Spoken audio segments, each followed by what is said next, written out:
D'accord? Donc, je vais vous donner quelques éléments clés, quelques précisions, quelques prophéties précises. D'accord?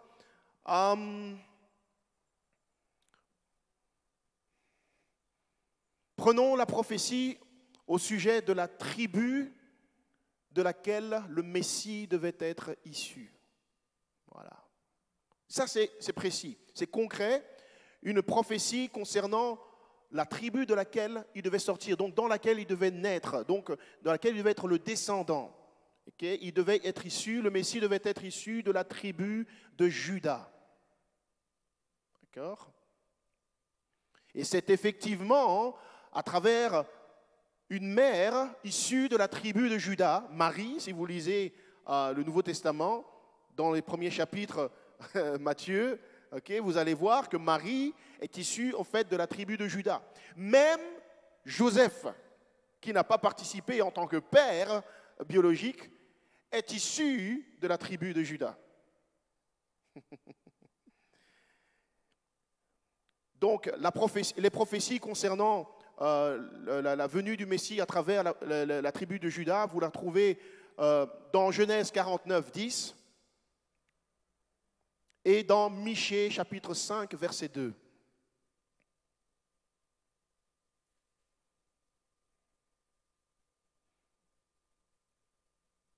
Et les éléments du Nouveau Testament qui confirment que Jésus est issu de la tribu de Juda se trouvent dans Matthieu chapitre 1, verset 2 et dans Luc chapitre 3, verset 33.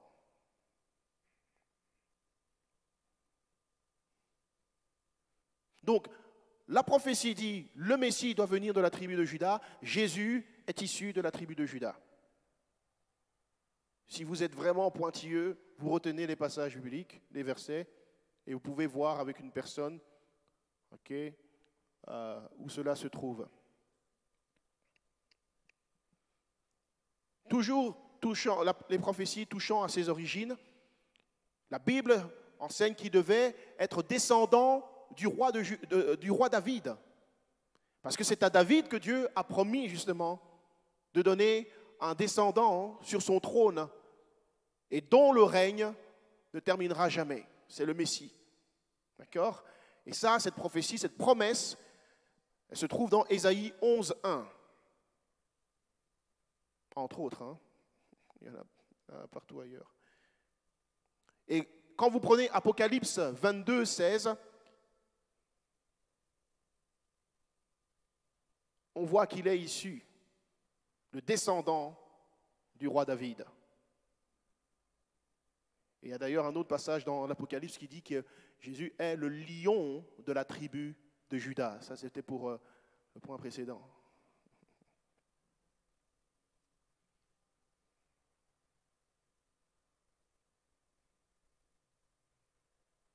Ne vous dites pas qu'on va trop loin, qu'on est trop pointilleux précis.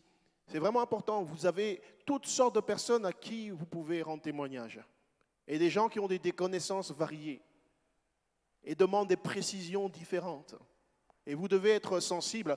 Je ne vous demande pas d'aller toujours balancer des éléments comme ça, précis, profonds, à une personne qui n'a pas vraiment besoin de ça et qui est déjà convaincue par le simple témoignage de Jésus-Christ dans votre vie. D'accord ? Ça, c'est des choses qui viennent confirmer. Mais quand vous vous trouvez dans des cas où l'Esprit vous montre vraiment que cette personne a besoin de tel type d'explication pour se resituer et voir qui est réellement le Messie, que c'est Jésus-Christ et pas un autre, ces points-là sont importants. Vous voyez? Alors, je vais prendre deux choses concernant la naissance du Messie. Deux prophéties concernant la naissance du Messie. Eh bien, la prophétie dit quoi? Qu'il devait naître d'une vierge. Ésaïe 7, 14.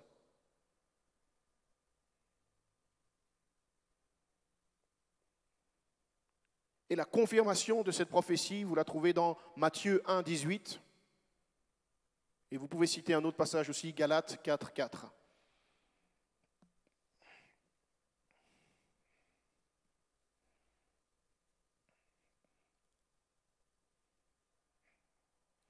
Deuxième élément de prophétie concernant la naissance du Messie. Il devait naître à Bethléem. Voyez comment c'est précis, Bethléem. Il ne devait pas naître ailleurs. C'est pour ça que même Hérode a soigneusement essayé de savoir où devait naître le Messie, pour savoir exactement où il devait aller le chercher, pour le tuer. Donc ce n'est pas du hasard. Et les mages, est-ce que ce sont les mages? Non, il a découvert que le Messie devait naître à Bethléem. Comment ils ont découvert? Dans les textes des Écritures, dans l'Ancien Testament. Et c'était écrit dans Michée, chapitre 5, verset 1. Le Messie devait être issu de Bethléem. Il devait naître à Bethléem. La prophétie disait que de toi sortira un roi, naîtra un roi. Et Matthieu 2, chapitre 2, versets 1 à 2, est le passage du Nouveau Testament qui atteste cela, qu'il est bel et bien né à Bethléem, la maison du pain. C'est ça que veut dire Bethléem. C'est pour ça que Jésus est le pain de vie.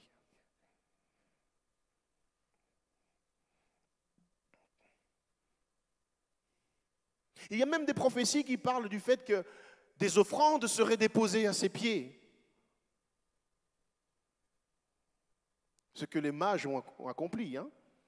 Donc la prophétie se trouve dans Ésaïe 60, verset 6. Le psaume 72, 10 aussi. Dites-moi si je vais trop vite. Okay. Et l'accomplissement, nous le trouvons dans Matthieu, chapitre 2, et vous pouvez lire des versets 1 à 11. Je continue toujours dans ce qui concerne la prophétie de sa naissance, parce que c'est tellement, ça ce sont des éléments faciles qu'on connaît. Le génocide qui a été fait par Hérode, comment il a fait tuer tous les bébés de 2 ans et moins. Jérémie chapitre 31, verset 15. Et Matthieu chapitre 2, verset 16, 17, où cette histoire est racontée, confirme et dit que c'est par là que s'accomplit cette parole.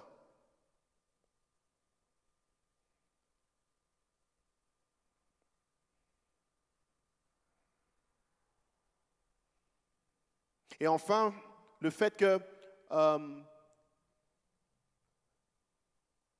à cause justement du désir de tuer Jésus,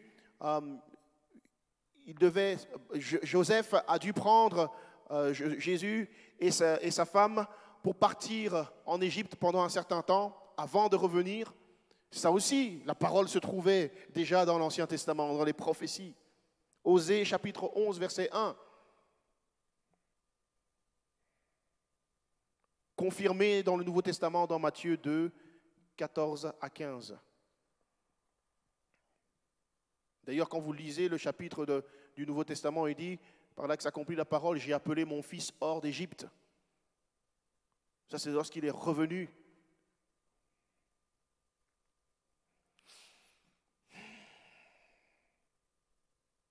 Donc ça, on clôture ainsi les prophéties concernant la naissance de Jésus.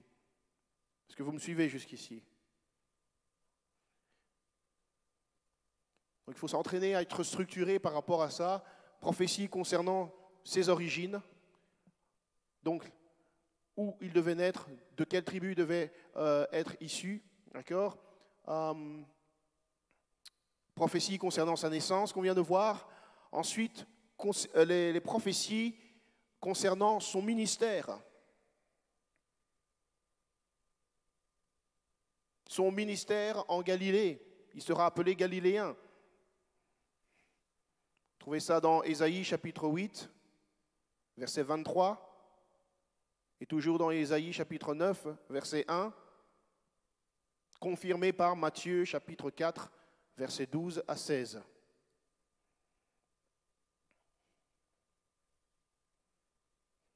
Il devait être précédé par Jean-Baptiste.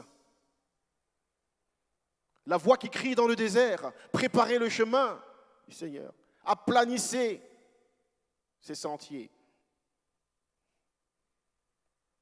Cela ne s'est-il pas accompli tel que cela avait été dit? Jean-Baptiste l'a précédé. Et préparant les cœurs à le recevoir, en les baptisant. Et il disait, après moi vient celui qui est plus puissant que moi. Lui vous baptisera du Saint-Esprit et de feu.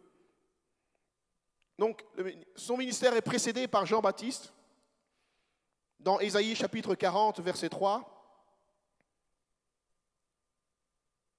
et aussi dans Malachie chapitre 3, verset 1. Et vous avez la confirmation dans plusieurs passages du Nouveau Testament, Matthieu chapitre 3, verset 1 à 3,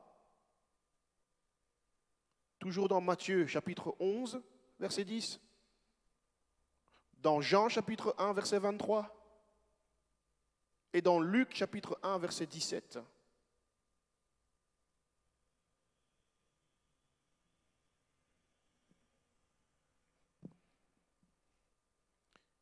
Il est aussi question, par rapport à son ministère, de la nature de son ministère, qu'il soit Seigneur et Sauveur.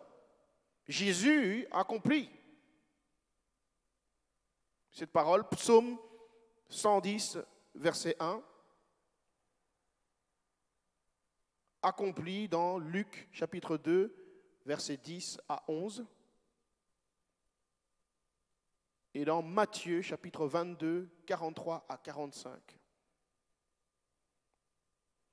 Je vous donne du travail aujourd'hui. Matthieu 22, 43 à 45. Donc vous imaginez bien que tout ce que je suis en train de vous citer comme chapitre, ce serait plus intéressant d'aller voir ce que ça raconte et de comparer la prophétie et l'accomplissement et de demander à l'Esprit de Dieu de vous montrer clairement comment ça s'accomplit, tout ça.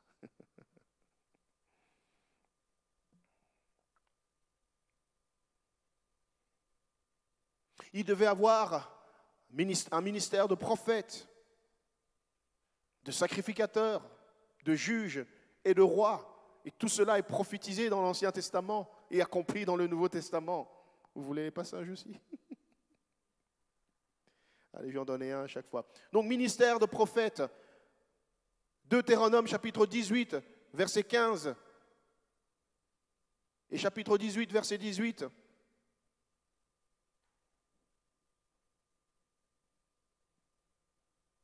Dieu dit à Moïse, je susciterai un prophète entre vos frères, et c'est lui qu'il faudra écouter. Et après, quand les disciples rencontrent Jésus, j'ai oublié qui a dit, nous avons trouvé celui dont il est question. Il y en a un qui va dire à l'autre, viens voir, on a trouvé celui au sujet de qui Moïse a parlé. C'est possible.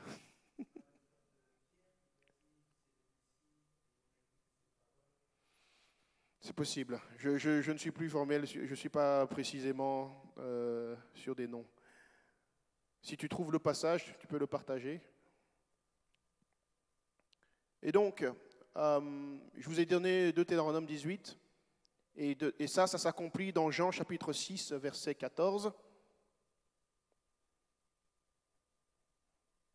Dans Jean chapitre 1, 45, vérifie dans Jean 1, 45 si ce n'est pas là.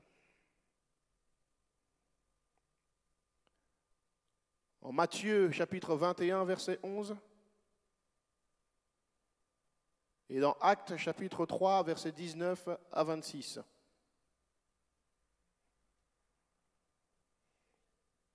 Excuse-moi.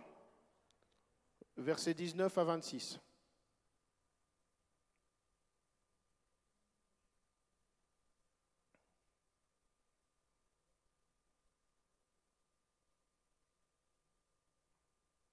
Donc, est-il prophète? Oui, mais il est plus que prophète. Il est sacrificateur. Le psaume 110, verset 4.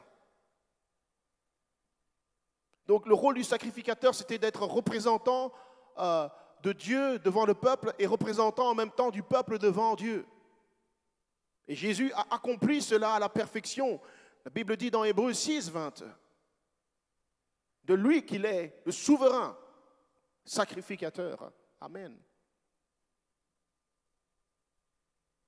C'est lui qui accomplit le sacrifice à la perfection.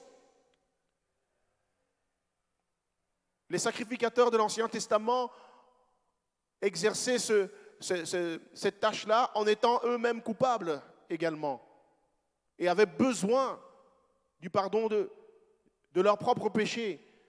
Mais celui-ci, Jésus, exerce le rôle de souverain sacrificateur qui n'a pas besoin d'être pardonné de ses péchés. Il est parfait et il est sacrificateur pour toujours. Amen. Il n'y en a pas d'autres qui le suivent. Il est l'éternel souverain sacrificateur qui nous représente devant Dieu et qui représente Dieu devant nous. Et par la même occasion, non seulement il est sacrificateur, mais il est aussi le sacrifice sur l'autel, offert par le sacrificateur. Amen. Donc j'ai dit Hébreux 6:20. Vous trouvez ça aussi dans Hébreux 5. Donc chapitre 5, versets 5 à 6. Versets 15 à 17 et versets 26 à 27.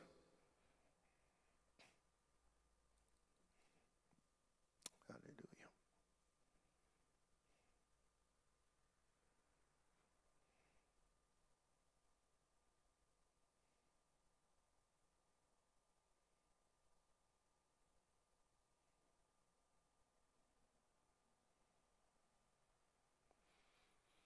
Alors, ça, c'est encore une des prophéties les plus improbables. La façon dont il allait rentrer à Jérusalem a été précisément détaillée dans la Bible. Son entrée triomphale, comment on allait l'accueillir comme roi dans Jérusalem, et qu'il serait assis sur le petit d'une ânesse, sur un ânon, sur lequel on ne s'était jamais assis. Précisément accompli.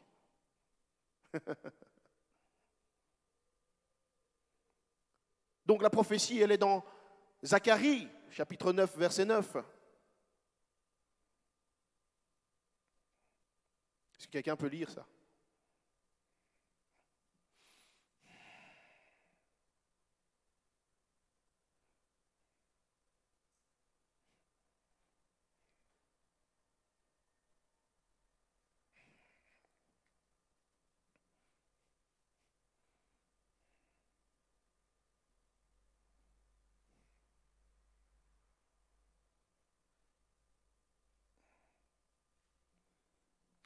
Zacharie 9, 9.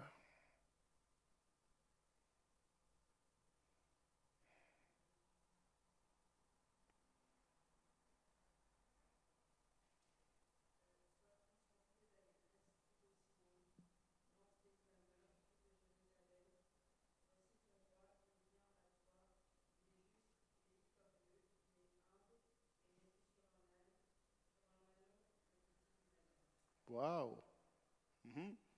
Ça vous parle dans le Nouveau Testament? Voyons voir dans Jean chapitre 12, versets 13 à 14.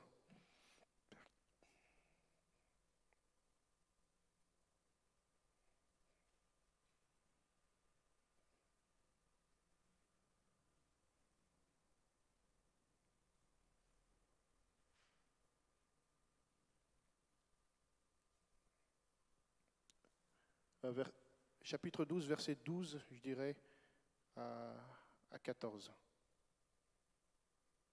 À 15 même. À 15.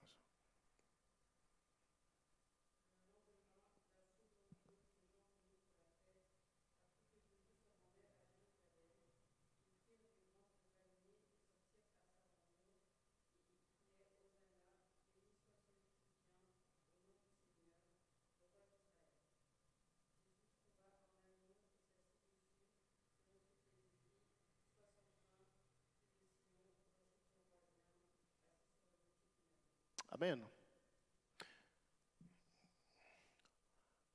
Alors quelqu'un qui essaye de discréditer veut dire, oui, mais bon, il connaissait l'Écriture, alors il s'est mis sur le dos d'un ânon exprès et tout ça.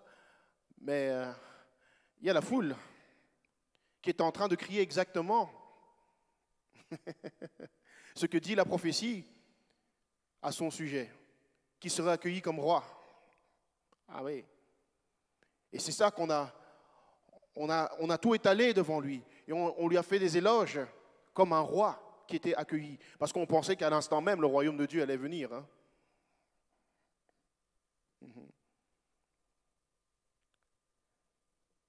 Amen. Donc, Jésus a accompli la prophétie. Le peuple a contribué à l'accomplissement de la prophétie également. Et ça, on ne peut pas manipuler ça. Alors,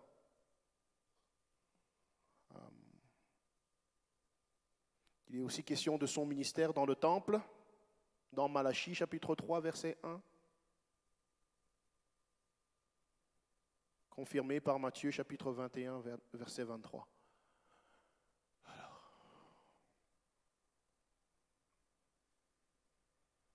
Alors, une autre catégorie de prophétie, toujours au sujet de Jésus, c'est concernant son rejet. Et donc, le passage que tu as cité, frère, est très bien. Ésaïe 53, Ésaïe 53, verset 3, parle justement de la façon dont il a été rejeté. Et accompli dans Matthieu chapitre 21, verset 42.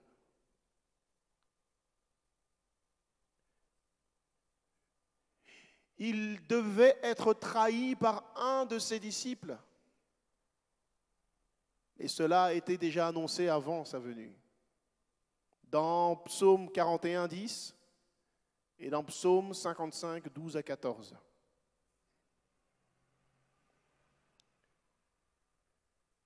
Et les confirmations dans le Nouveau Testament sont nombreuses, évidemment.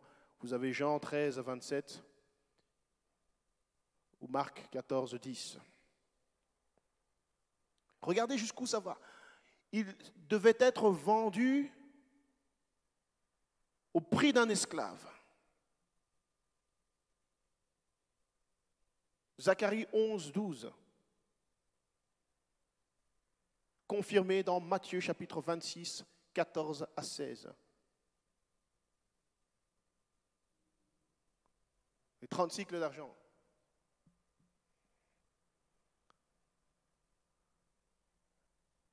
Il devait être abandonné par ses disciples. Je frapperai le berger, hein, et les brebis se disperseront.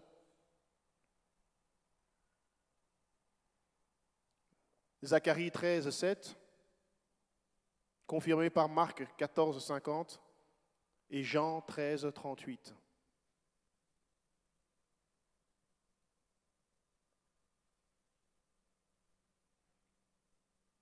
Alors toujours dans le passage d'Ésaïe 53, 7, cela confirme le comportement que Jésus a eu face à ses accusateurs. Il devait être muet devant ses accusateurs. Il n'allait pas prendre sa défense, il n'allait pas se défendre. Et Pilate était consterné par le fait, il dit, c'est à moi que tu ne réponds pas? Puisque tu sais que j'ai le pouvoir de te juger là. Tu ferais mieux de dire quelque chose. Mais la prophétie disait, comme une brebis muette devant ceux qui la tondent. Ouais, il allait être amené. Merci Seigneur pour la révélation de son nom. Quand vous connaissez ces choses, vous vous rendez compte que vous avez cru dans le bon nom. Alléluia. Il devait être victime de moquerie. Le psaume 22, 6 à 7. Confirmé par Matthieu 27, 39 à 40. Il devait être crucifié, écoutez ça, entre deux brigands. Entre des brigands. Parmi les brigands. Prophétisé. Qui a choisi de le crucifier là? C'est pas lui, hein? C'était même des gens qui n'en avaient que faire des Écritures. Mais la parole de Dieu est sortie. Et l'Esprit de Dieu est derrière sa parole pour s'assurer qu'elle s'accomplisse. Ésaïe 53, 12. Confirmé dans Matthieu 27, 38. Encore 2 Corinthiens, chapitre 5, 21. Les mains et les pieds percés ont fait qu'il est né dans la bonne époque, la bonne génération. J'ai eu une question au travail cette semaine. Ouais, mais pourquoi il a choisi de venir à cette époque-là et pas à cette époque-ci? Il aurait pu venir à cette époque. C'est ici maintenant, on a la technologie et tout. On a les Wi-Fi et compagnie. On a les diffusions en direct. Et il pourrait faire des miracles. Et puis tout le monde le verrait en une fois et tout le monde croirait. Ah, mais ce n'est pas ça qui l'intéressait. Il devait accomplir les prophéties. L'époque, le peuple parmi lequel tout cela devait se passer était déjà dit. Et c'était à ce moment-là que cela devait se passer. Et pour la petite réponse avec l'histoire de tout diffuser en live que tout le monde allait voir, on sait bien que même ça peut être manipulé. Donc ce n'est pas ça qui allait amener les gens à croire quoi que ce soit. Mais la parole était sortie. Les mains et les pieds percés, ça devait être par crucifixion. Ah oui. On devait lui mettre des clous. C'était les Romains. Les ingénieux pour ça. C'est eux qui avaient cette pratique-là. Et le Messie est né à cette époque-là. Quand le royaume des jambes de fer était là, il est venu à ce moment-là, la première fois. Et il s'est laissé tuer par eux. La prophétie disait qu'il devait avoir les mains et les pieds percés. Psaume 22, 16 à 17. Zacharie 12, 10. Confirmé dans Luc 23, 33.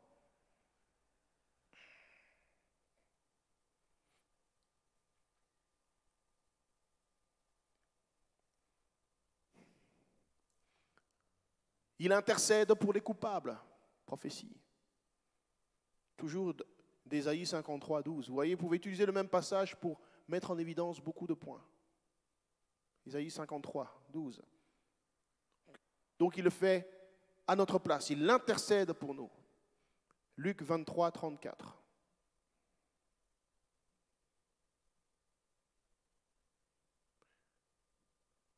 Encore des détails assez poignants. La Bible nous explique qu'au pied de cette croix, on lui a enlevé ses vêtements et on a tiré au sort. Chacun s'est partagé ses vêtements. Ça devait se passer ainsi, selon les prophéties. Le psaume 22, 19. Confirmé dans Jean 19, 23 à 24.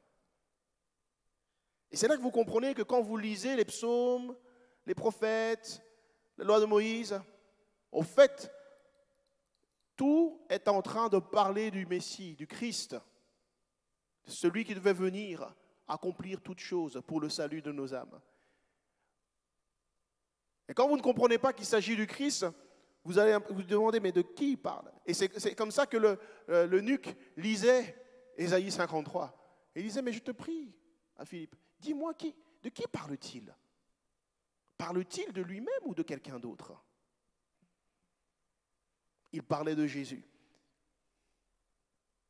On devait tirer au sort ses vêtements. On lui a donné du vinaigre à boire à la croix. Quand il a dit « j'ai soif », ils ont trempé une éponge. Du vinaigre. Et lui ont donné ça à boire.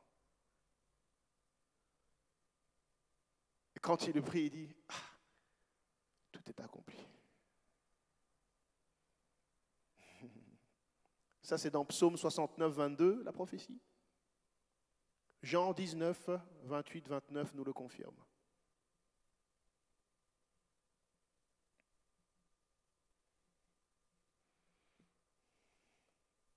Il remit son esprit entre les mains de son Père, nous dit la prophétie. Psaume 31, 5. Confirmé dans Luc 23, 46. Père, je remets mon esprit entre tes mains. Et ce n'est pas les paroles qu'il a dit. Alors, les Romains avaient pour habitude, quand ils mettaient quelqu'un sur la croix, pour s'assurer que les gens meurent, Rapidement, on vient, bam, on leur brise les os, les jambes notamment. Pour qu'ils arrêtent de prendre appui, parce qu'ils prenaient appui sur la base là, et pour les aider à respirer un peu. Et ça pouvait durer très longtemps.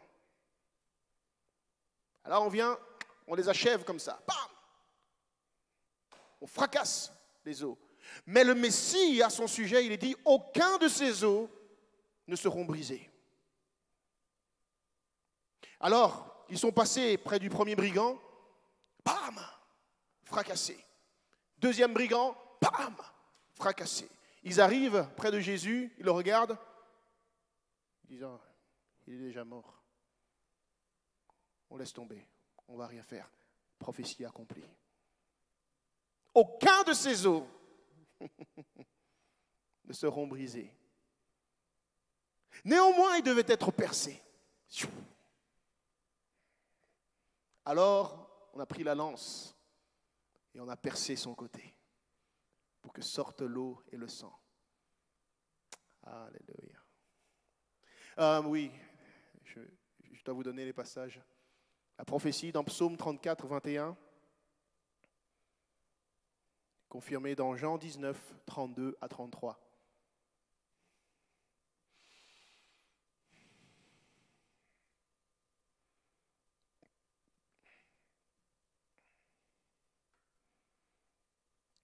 Il est dit encore qu'il fut enterré parmi les riches, avec les riches.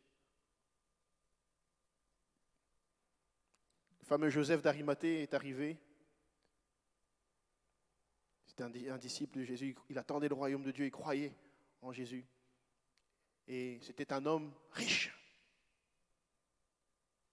Et avec sa richesse, il a pu faire accepter à Pilate de lui laisser le corps de Jésus. Et ils ont pris le corps de Jésus et lui a fait mettre dans un tombeau neuf que personne n'avait jamais utilisé. À qui part Joseph, l'homme riche, parmi les riches. Et le corps de Jésus fut posé dans cette tombe-là. Prophétie accomplie. On le trouve dans Ésaïe 53, 9, accompli dans Matthieu 27, 57 à 60. Est-ce que ce n'est pas intéressant tout ça? Vous êtes toujours là? Vous êtes fatigué?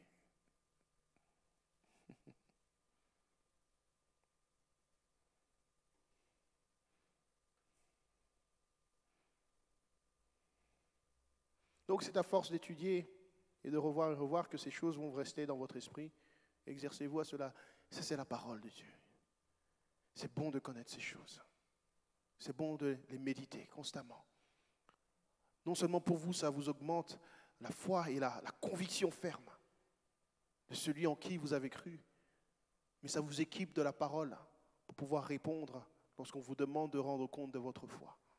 Pourquoi tu crois que c'est Jésus le Messie? Voici pourquoi. La Bible dit que Paul utilisait les prophéties et la loi de Moïse pour convaincre ceux à qui il parlait que Jésus-Christ est le Messie, le Sauveur, celui en qui il faut croire pour être sauvé. Et ça n'a pas changé aujourd'hui. C'est toujours la même parole qui amène les âmes à la foi. Amen. Alléluia. Je regarde juste pour un passage ici.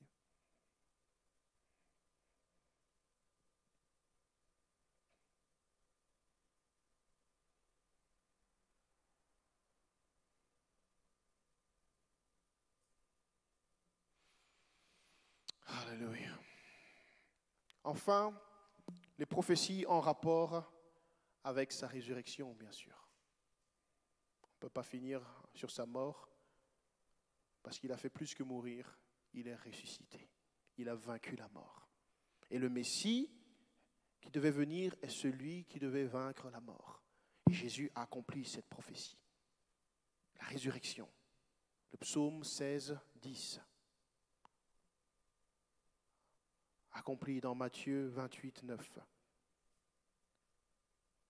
Relaté encore dans Acte 2, 31 et dans Acte 13, 35.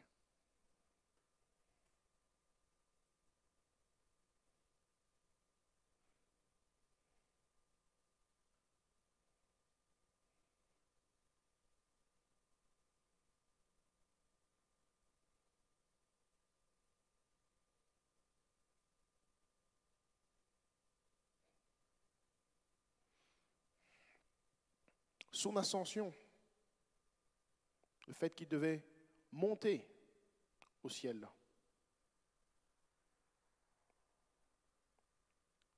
Psaume 68, 19.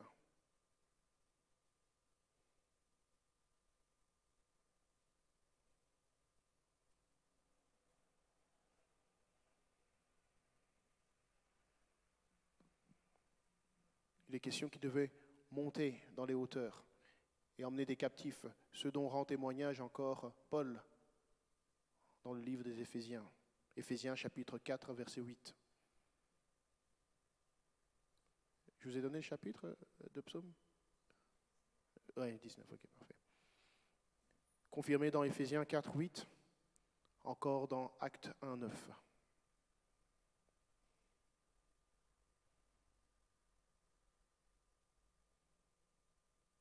Amen.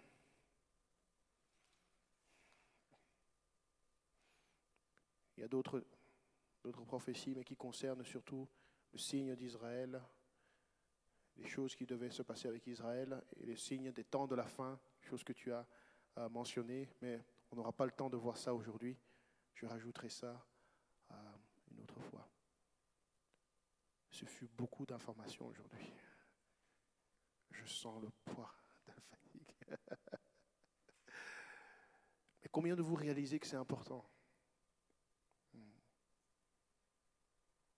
Ce n'est pas une petite affaire d'évangéliser, de rendre témoignage de Jésus. Il faut le faire avec diligence, avec exactitude. Vous devez vous efforcer de faire un travail excellent quand vous rendez témoignage du Seigneur Jésus. Ne vous mettez pas de pression, c'est pas ce que je dis. D'accord ? Tout doit être dirigé par le Saint-Esprit. Okay ? Mais vous devez avoir en vous un certain dépôt.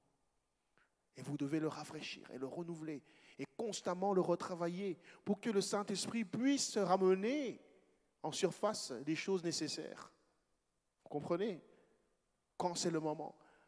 Beaucoup de ces choses-là, vous n'aurez plus besoin, de les avoir vues avant le jour J pour pouvoir les relater. Si vous avez cette habitude de les repasser dans votre cœur, de les relire et de reprendre conscience de ces révélations, ça viendra tout seul.